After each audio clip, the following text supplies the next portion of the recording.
The hearth in her old room had gone cold 3 seasons ago, and still I came to stand before it at every dawn, as though the dead ashes might warm at the sound of my step. They never did.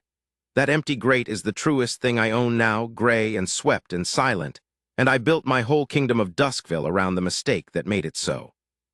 Her name was Sina. She was the healer of my pack, and I set her aside for a treaty. I tell it plainly because there is no soft way to hold it. Highreach lay across the mountain road from us, and our fathers had bled that road for 40 years. The council brought me a bride of Highreach to end the feud, a gentle, blameless woman named Corin, and they laid the scrolls before me with the whole future of 2 holds pressed into the wax. I signed. I told myself a king does not marry where his heart wants. A king marries where his people need. I told Sina it was duty. I watched her face go still and open, the way a door opens onto winter, and I let her walk out of my hall thinking she was a thing I could spend.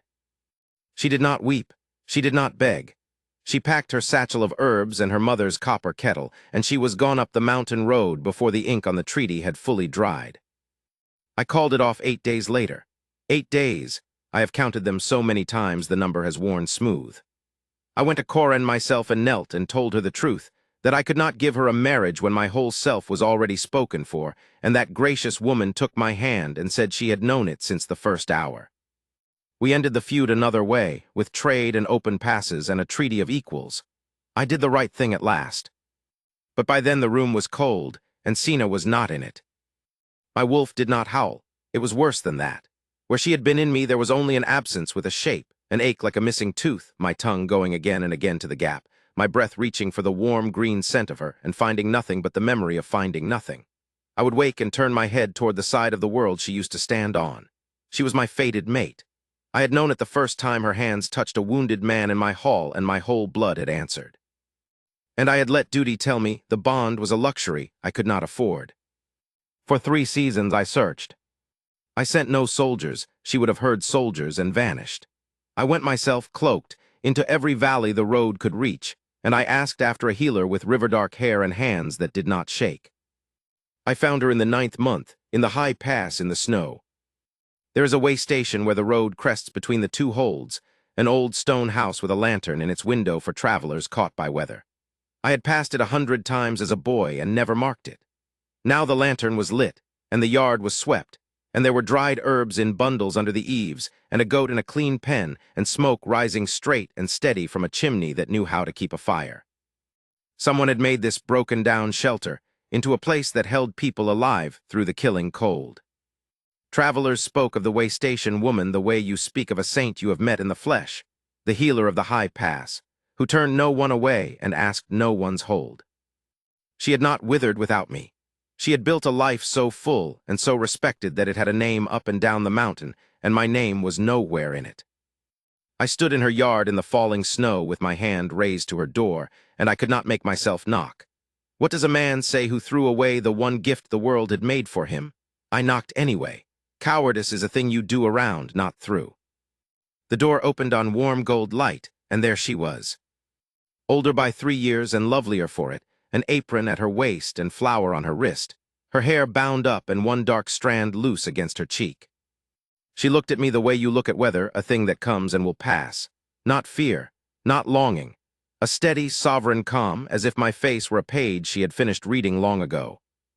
"Kaelin," she said, "not my titles, my name." The bond in me lunged toward her like a starved thing, and I held it on its chain, because I had learned at last that wanting is not the same as deserving. "May I come in from the snow?" I asked. "Only that, I will stand by the door." She weighed me a long moment. Then she stepped back, not toward me, only aside, and let the storm out of my collar. Her house was small and whole.